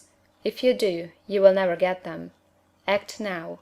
There is never any time but now, and there never will be any time but now. If you are ever to begin to make ready for the reception of what you want, you must begin now. And your action, whatever it is, must most likely be in your present business or employment, and must be upon the persons and things in your present environment. You cannot act where you are not. You cannot act where you have been, and you cannot act where you are going to be. You can act only where you are. Do not bother as to whether yesterday's work was well done or ill done. Do today's work well. Do not try to do tomorrow's work now. There will be plenty of time to do that when you get to it. Do not try, by occult or mystical means, to act on people or things that are out of your reach. Do not wait for a change of environment before you act. Get a change of environment by action. You can so act upon the environment in which you are now as to cause yourself to be transferred to a better environment. Hold with faith and purpose the vision of yourself in the better environment, but act upon your present environment with all your heart, and with all your strength, and with all your mind. Do not spend any time in day dreaming or castle building. Hold to the one vision of what you want, and act now. Do not cast about seeking some new thing to do, or some strange, unusual, or remarkable action to perform as a first step toward getting rich. It is probable that your actions, at least for some time to come, will be those you have been performing for some time past. But you are to begin now to perform these actions in a certain way, which will surely make you rich. If you are engaged in some business, and feel that it is not the right one for you, do not wait until you get into the right business before you begin to act. Do not feel discouraged, or sit down and lament because you are misplaced. No man was ever so misplaced but that he could not find the right place, and no man ever became so involved in the wrong business but that he could get into the right business. Hold the vision of yourself in the right business, with the purpose to get into it, and the faith that you will get into it, and are getting into it. But act in your present business. Use your present business as the means of getting a better one, and use your present environment as the means of getting into a better one. Your vision of the right business, if held with faith and purpose, will cause the Supreme to move the right business toward you, and your action, if performed in the certain way, will cause you to move toward the business. If you are an employee, or wage earner, and feel that you must change places in order to get what you want, do not project your thought into space and rely upon it to get you another job. It will probably fail to do so. Hold the vision of yourself in the job you want, while you act with faith and purpose on the job you have, and you will certainly get the job you want.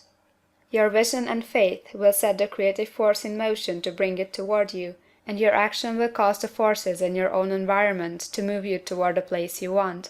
In closing this chapter, we will add another statement to our syllabus. There is a thinking stuff from which all things are made, and which, in its original state, permeates, penetrates, and fills the interspaces of the universe. A thought, in this substance, produces the thing that is imaged by the thought. Man can form things in his thought, and, by impressing his thought upon formless substance, can cause the thing he thinks about to be created. In order to do this, man must pass from the competitive to the creative mind. He must form a clear mental picture of the thing he wants, and hold this picture in his thoughts, with the fixed purpose to get what he wants, and the unwavering faith that he does get what he wants, closing his mind to all that may tend to shake his purpose, dim his vision, or quench his faith. That he may receive what he wants when it comes, man must act now upon the people and things in his present environment. End of Chapter 11. Chapter 12 of The Science of Getting Rich, by Balance D. Wattles. Chapter 12. Efficient Action.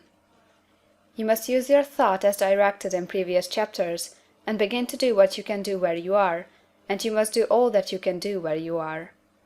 You can advance only by being larger than your present place, and no man is larger than his present place who leaves undone any of the work pertaining to that place. The world is advanced only by those who more than fill their present places. If no man quite filled his present place, you can see that there must be a going backward in everything. Those who do not quite fill their places are dead weight upon society, government, commerce, and industry. They must be carried along by others at a great expense. The progress of the world is retarded only by those who do not fill the places they are holding. They belong to a former age and a lower stage or plane of life, and their tendency is toward degeneration. No society could advance if every man was smaller than his place. Social evolution is guided by the law of physical and mental evolution. In the animal world, evolution is caused by excess of life. When an organism has more life than can be expressed in the functions of its own plane, it develops the organs of a higher plane, and a new species is originated. There never would have been new species had there not been organisms which more than filled their places. The law is exactly the same for you. Your getting rich depends upon your applying this principle to your own affairs. Every day is either a successful day or a day of failure, and it is the successful days which get you what you want. If every day is a failure, you can never get rich, while if every day is a success, you cannot fail to get rich. If there is something that may be done today, and you do not do it, you have failed in so far as that thing is concerned, and the consequences may be more disastrous than you can imagine. You cannot foresee the results of even the most trivial act. You do not know the workings of all the forces that have been set moving in your behalf. Much may be depending on your doing some simple act. It may be the very thing which is to open the door of opportunity to very great possibilities. You can never know all the combinations which Supreme Intelligence is making for you in the world of things and of human affairs. Your neglect or failure to do some small thing may cause a long delay in getting what you want. Do, every day, all that can be done that day. There is, however, a limitation or qualification of the above that you must take into account. You are not to overwork, nor to rush blindly into your business in the effort to do the greatest possible number of things in the shortest possible time. You are not to try to do tomorrow's work today, nor to do a week's work in a day. It is really not the number of things you do, but the efficiency of each separate action that counts. Every act is, in itself, either a success or a failure. Every act is, in itself, either effective or inefficient. Every inefficient act is a failure, and if you spend your life in doing inefficient acts, your whole life will be a failure. The more things you do, the worse is for you, if all your acts are inefficient ones. On the other hand, every efficient act is a success in itself, and if every act of your life is an efficient one, your whole life must be a success. The cause of failure is doing too many things in an inefficient manner, and not doing enough things in an efficient manner. You will see that it is a self-evident proposition that if you do not do any inefficient acts, and if you do a sufficient number of efficient acts, you will become rich. If now it is possible for you to make each act an efficient one, you see again that the getting of riches is reduced to an exact science, like mathematics. The matter turns, then, on the questions whether you can make each separate act a success in itself, and this you can certainly do. You can make each act a success, because all power is working with you, and all power cannot fail. Power is at your service, and to make each act efficient, you have only to put power into it. Every action is either strong or weak, and when everyone is strong, you are acting in the certain way which will make you rich. Every act can be made strong and efficient by holding your vision while you are doing it, and putting the whole power of your faith and purpose into it. It is at this point that people fail to separate mental power from personal action. They use the power of mind in one place and at one time, and they act in another place and at another time. So their acts are not successful in themselves. Too many of them are inefficient. But if all power goes into every act, no matter how commonplace, every act will be a success in itself. And as in the nature of things, every success opens the way to other successes, your progress toward what you want, and the progress of what you want toward you, will become increasingly rapid. Remember that successful action is cumulative in its results. Since the desire for more life is inherent in all things, when a man begins to move toward larger life, more things attach themselves to him, and the influence of his desire is multiplied. Do, every day, all that you can do that day, and do each act in an efficient manner. In saying that you must hold your vision while you are doing each act, however trivial or commonplace, I do not mean to say that it is necessary at all times to see the vision distinctly to all its smallest details. It should be the work of your leisure hours to use your imagination on the details of your vision, and to contemplate them until they are firmly fixed upon memory. If you wish speedy results, spend practically all your spare time in this practice. By continuous contemplation you will get the picture of what you want, even to the smallest details, so firmly fixed upon your mind, and so completely transferred to the mind of formless substance, that in your working hours you need only to mentally refer to the picture to stimulate your faith and purpose, and cause your best effort to be put forth. Contemplate your picture in your leisure hours until your consciousness is so full of that you can grasp it instantly. You will become so enthused in its bright promises that the mere thought of it will call forth the strongest energies of your whole being. Let us again repeat our syllabus, and by slightly changing the closing statements, bring it to the point we have now reached. There is a thinking stuff from which all things are made, and which, in its original state, permeates, penetrates, and fills the interspaces of the universe. A thought, in this substance, produces the thing that is imaged by the thought. Man can form things in his thought, and, by impressing his thought upon formless substance, can cause the thing he thinks about to be created. In order to do this, man must pass from the competitive to the creative mind. He must form a clear mental picture of the things he wants, and do, with faith and purpose, all that can be done each day, doing each separate thing in an efficient manner. End of Chapter 12. Chapter 13 of The Science of Getting Rich, by Valence D. Wattles. Chapter 13. Getting into the Right Business. Success in any particular business depends for one thing upon your possessing in a well-developed state the faculties required in that business. Without good musical faculty, no one can succeed as a teacher of music. Without well-developed mechanical faculties, no one can achieve great success in any of the mechanical trades. Without tact and the commercial faculties, no one can succeed in mercantile pursuits. But to possess in a well-developed state the faculties required in your particular vocation does not insure getting rich. There are musicians who have remarkable talent, and who yet remain poor. There are blacksmiths, carpenters, and so on who have excellent mechanical ability, but who do not get rich, and there are merchants with good faculties for dealing with men who nevertheless fail.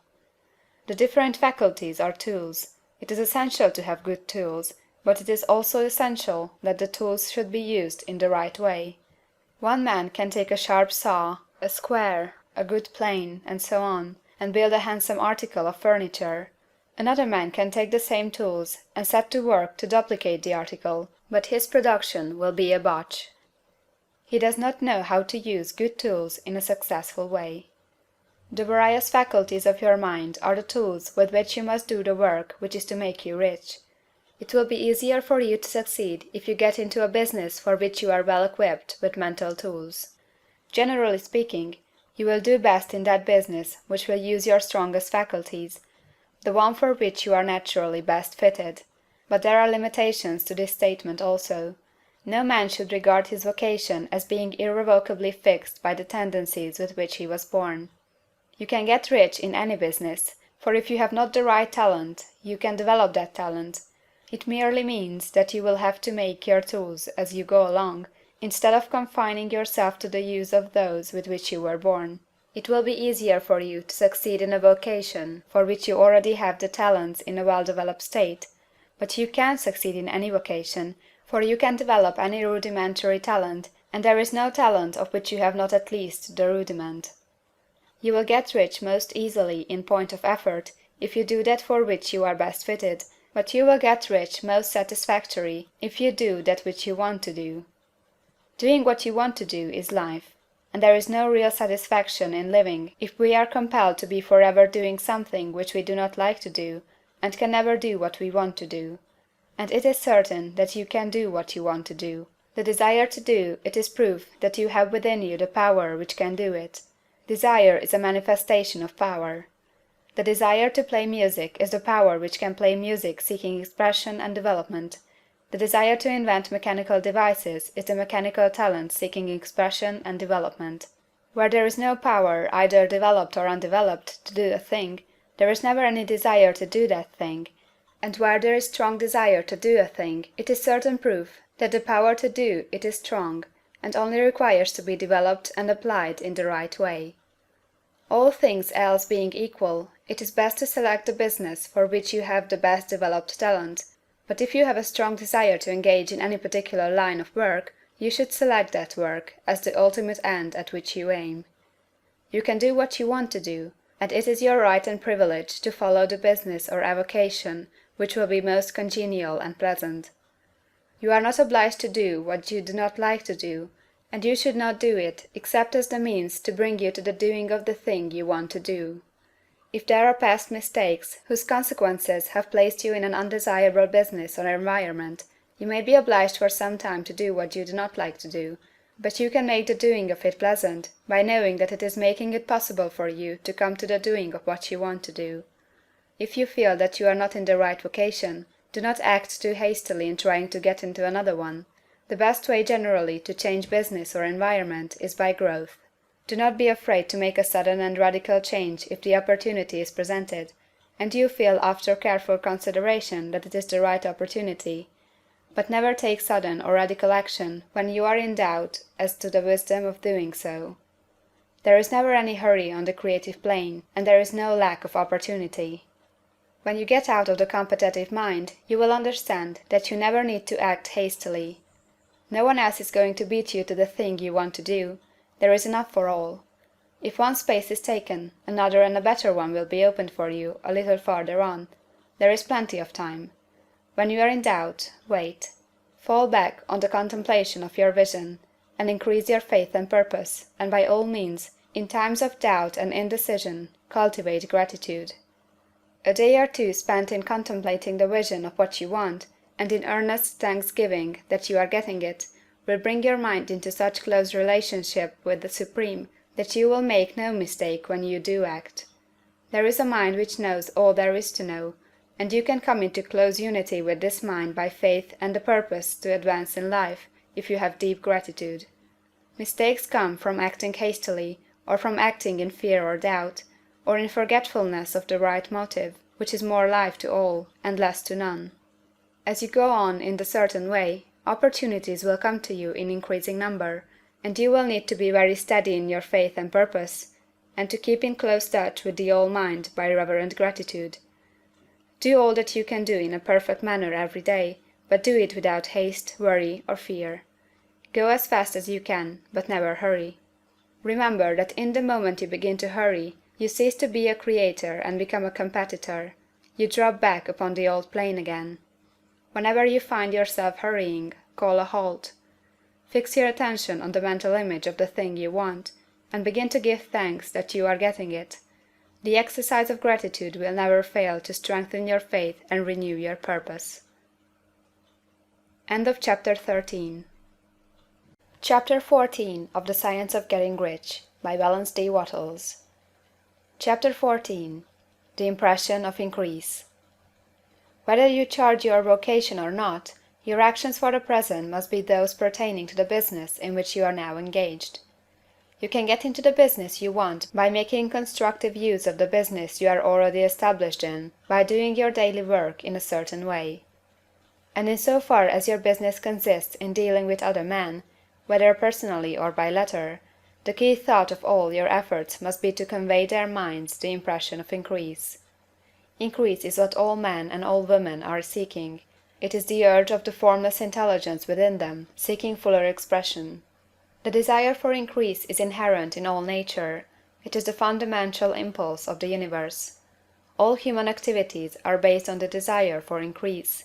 People are seeking more food, more clothes, better shelter, more luxury, more beauty, more knowledge, more pleasure. Increase in something, more life. Every living thing is under this necessity for continuous advancement. Where increase of life ceases, dissolution and death set in at once.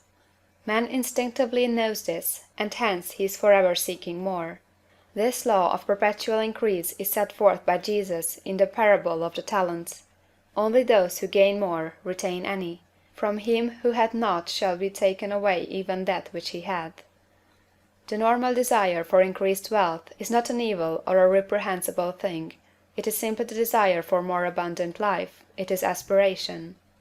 And because it is the deepest instinct of their natures, all men and women are attracted to him who can give them more of the means of life. In following the certain way as described in the foregoing pages, you are getting continuous increase for yourself, and you are giving it to all with whom you deal. You are a creative center, from which increase is given off to all. Be sure of this, and convey assurance of the fact to every man, woman, and child with whom you come in contact. No matter how small the transaction, even if it be only the selling of a stick of candy to a little child, put into it the thought of increase, and make sure that the customer is impressed with the thought. Convey the impression of advancement with everything you do, so that all people shall receive the impression that you are an advancing man, and that you advance all who deal with you. Even to the people whom you met in a social way, without any thought of business, and to whom you do not try to sell anything, give the thought of increase.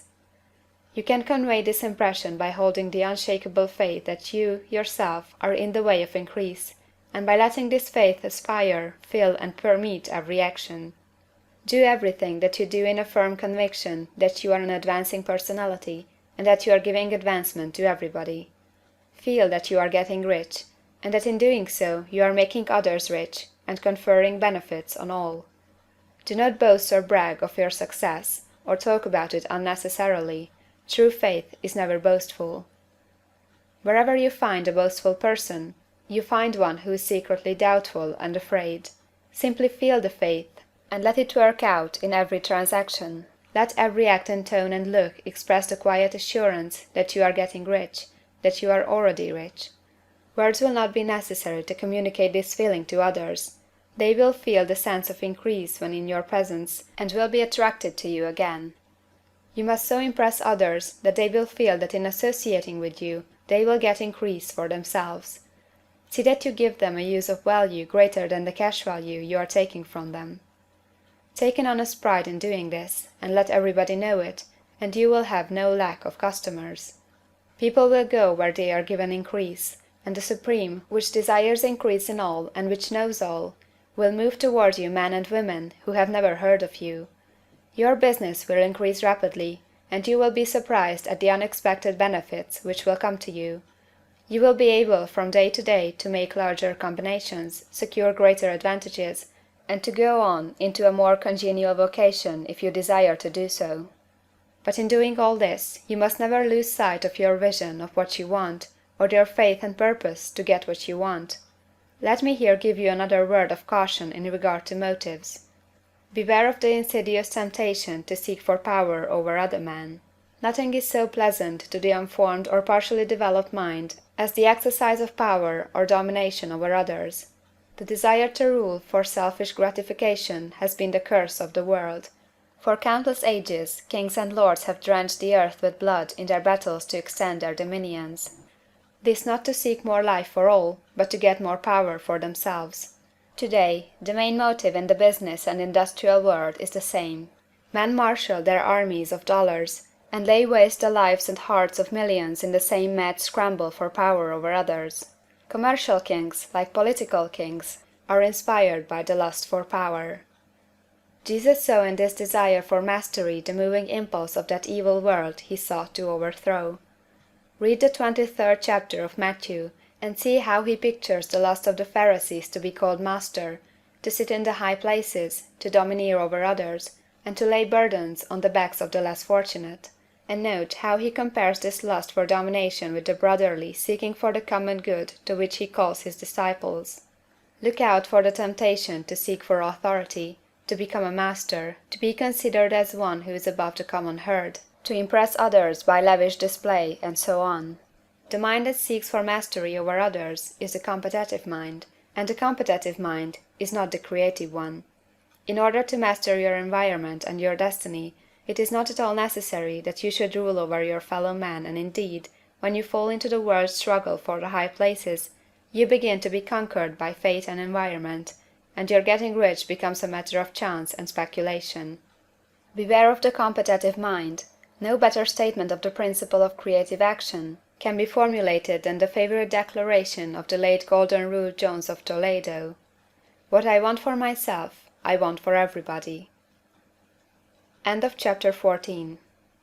Chapter 15 of The Science of Getting Rich, by Valence D. Wattles. Chapter 15. The Advancing Man. What I have said in the last chapter applies as well to the professional man and the wage earner as to the man who is engaged in mercantile business.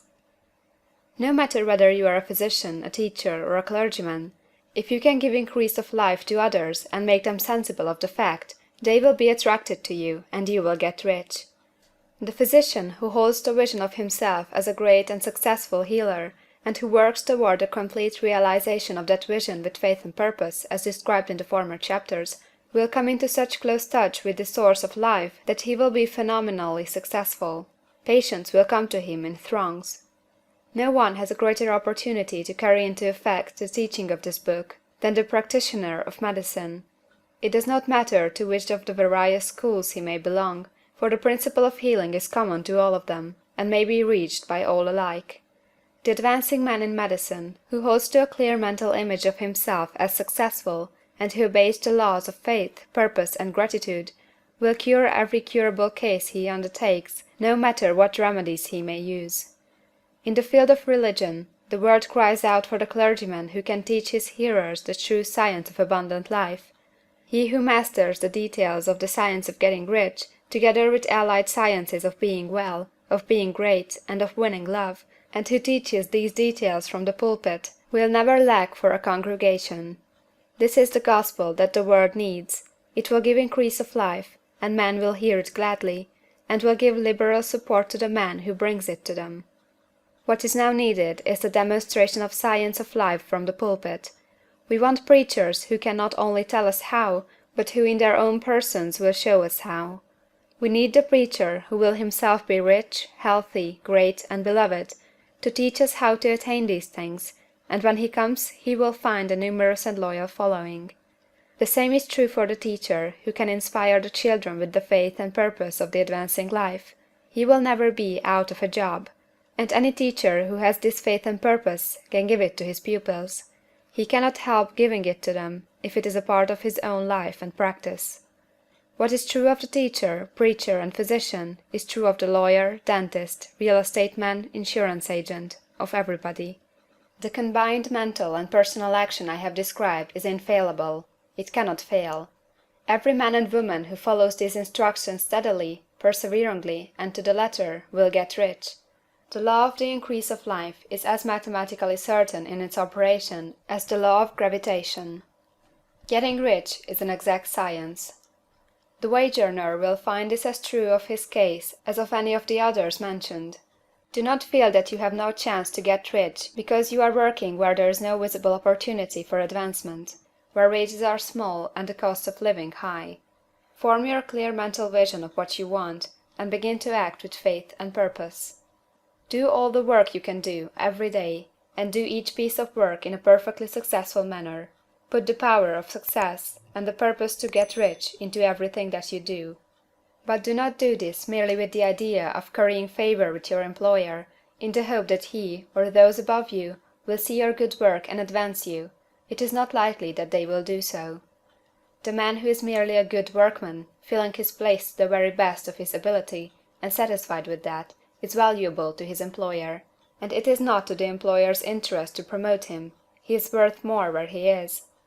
To secure advancement, something more is necessary than to be too large for your place. The man who is certain to advance is the one who is too big for his place, and who has a clear concept of what he wants to be, who knows that he can become what he wants to be, and who is determined to be what he wants to be. Do not try to more than fill your present place with the view of pleasing your employer. Do it with the idea of advancing yourself. Hold the faith and purpose of increase during work hours, after work hours, and before work hours. Hold it in such a way that every person who comes in contact with you, whether foreman, fellow workman, or social acquaintance, will feel the power of purpose radiating from you, so that everyone will get the sense of advancement and increase from you. Men will be attracted to you, and if there is no possibility for advancement in your present job, you will very soon see an opportunity to take another job. There is a power which never fails to present opportunity to the advancing man who is moving in obedience to law. God cannot help helping you if you act in a certain way. He must do so in order to help himself. There is nothing in your circumstances or the industrial situation that can keep you down. If you cannot get rich working for the Steel Trust, you can get rich on a 10-acre farm, and if you begin to move in a certain way, you will certainly escape from the clutches of the Steel Trust and get on to the farm or wherever else you wish to be. If a few thousands of its employees would enter upon the certain way, the Steel Trust would soon be in a bad plight. It would have to give its working men more opportunity, or to go out of business.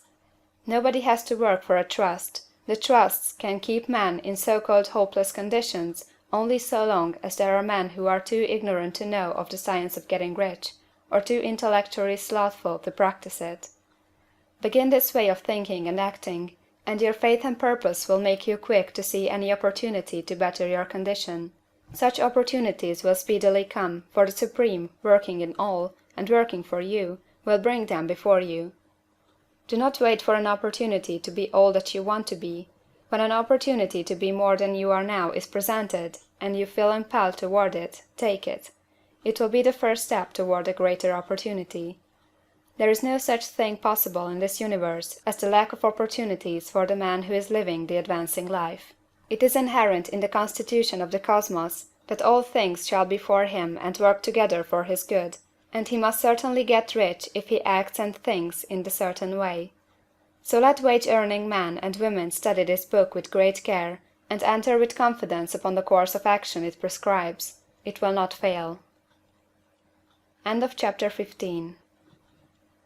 Chapter 16 of The Science of Getting Rich, by Valence D. Wattles. Chapter 16. Some Cautions and Concluding Observations.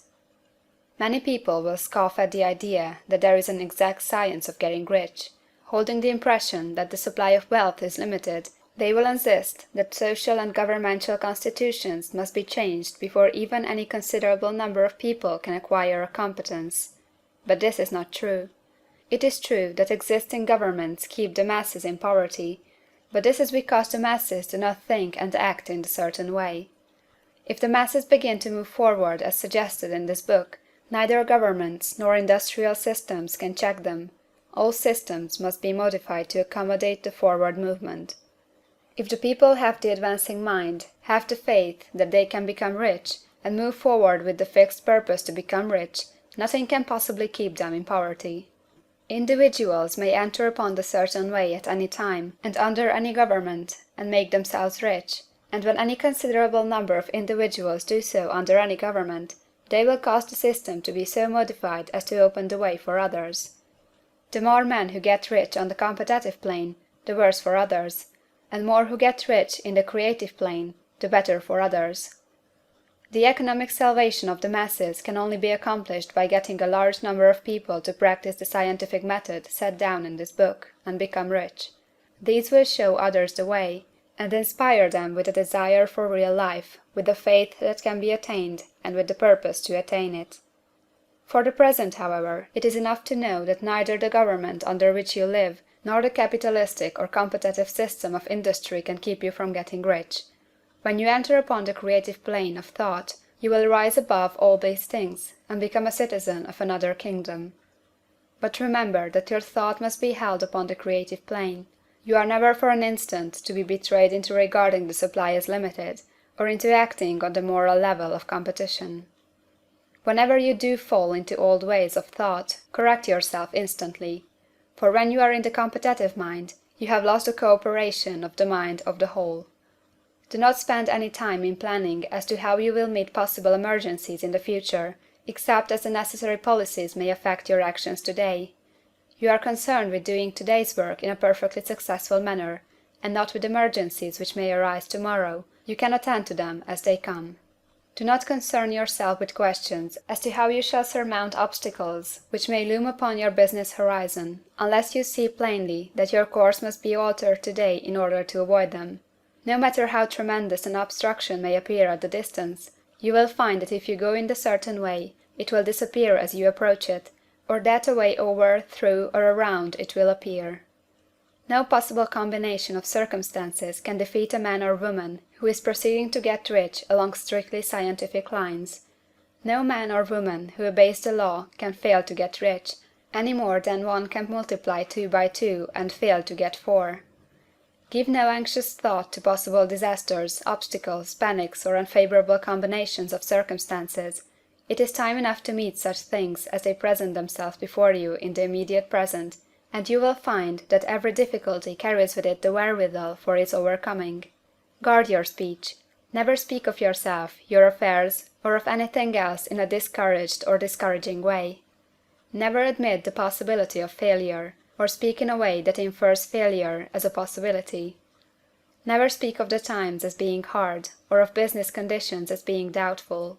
Times may be hard and business doubtful for those who are on the competitive plane, but they can never be so for you. You can create what you want, and you are above fear. When others are having hard times and poor business, you will find your greatest opportunities. Train yourself to think of and to look upon the world as something which is becoming, which is growing, and to regard something evil as being only that which is undeveloped. Always speak in terms of advancement. To do otherwise is to deny your faith, and to deny your faith is to lose it. Never allow yourself to feel disappointed. You may expect to have a certain thing at a certain time, and not get it at that time, and this will appear to you like failure. But if you hold to your faith, you will find that the failure is only apparent. Go on in the certain way, and if you do not receive that thing, you will receive something so much better that you will see that the seeming failure was really a great success. A student in this science had set his mind on making a certain business combination which seemed to him at the time to be very desirable, and he worked for some weeks to bring it about. When the crucial time came, the thing failed in a perfectly inexplicable way. It was as if some unseen influence had been working secretly against him. He was not disappointed; on the contrary, he thanked God that his desire had been overruled, and went steadily on with a grateful mind. In a few weeks an opportunity so much better came his way that he would not have made the first deal on any account, and he saw that a mind which knew more than he knew had prevented him from losing the greater good by entangling himself with the lesser. That is the way every seeming failure will work out for you, if you keep your faith, hold to your purpose, have gratitude, and do, every day, all that can be done that day, doing each separate act in a successful manner. When you make a failure, it is because you have not asked for enough. Keep on, and a larger thing than you were asking will certainly come to you. Remember this. You will not fail because you lack the necessary talent to do what you wish to do.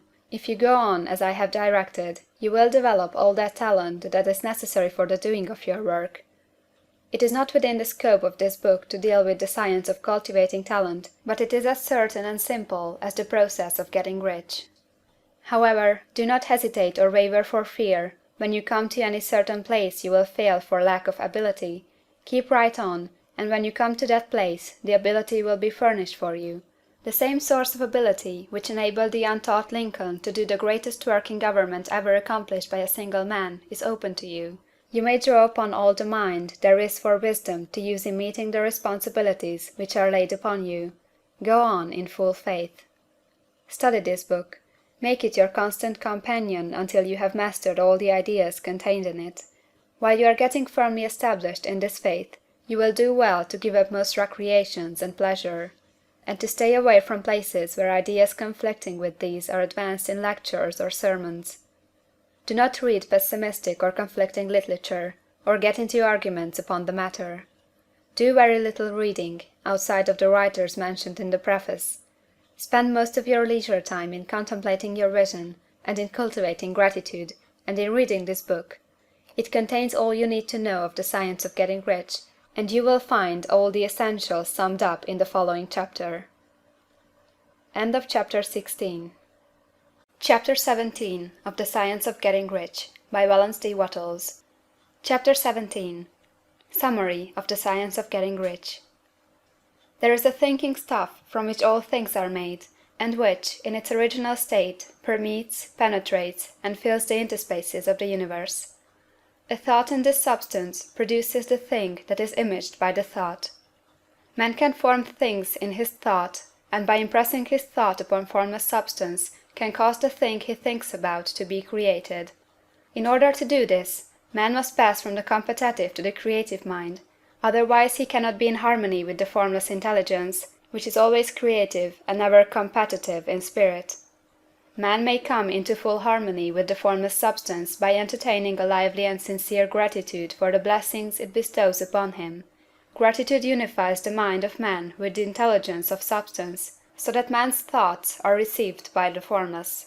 Man can remain upon the creative plane only by uniting himself with the formless intelligence through a deep and continuous feeling of gratitude. Man must form a clear and definite mental image of the things he wishes to have, to do, or to become, and he must hold this mental image in his thoughts while being deeply grateful to the Supreme that all he desires are granted to him. The man who wishes to get rich must spend his leisure hours in contemplating his vision, and in earnest thanksgiving that the reality is being given to him. Too much stress cannot be laid on the importance of frequent contemplation of the mental image, coupled with unwavering faith and devout gratitude. This is the process by which the impression is given to the formless, and the creative forces set in motion. The creative energy works through the established channels of natural growth and of the industrial and social order. All that is included in his mental image will surely be brought to the man who follows the instructions given above, and whose faith does not waver. What he wants will come to him through the ways of established trade and commerce. In order to receive his own when it shall come to him, man must be active, and this activity can only consist in more than filling his present place. He must keep in mind the purpose to get rich through the realization of his mental image, and he must do, every day, all that can be done that day, taking care to do each act in a successful manner. He must give to every man a use value in excess of the cash value he receives, so that each transaction makes for more life, and he must so hold the advancing thought that the impression of increase will be communicated to all with whom he comes in contact. The men and women who practice the foregoing instructions will certainly get rich, and the riches they receive will be in exact proportion to the definiteness of their vision, the fixity of their purpose, the steadiness of their faith, and the depth of their gratitude. End of chapter 17. And end of The Science of Getting Rich, by Valence D. Wattles.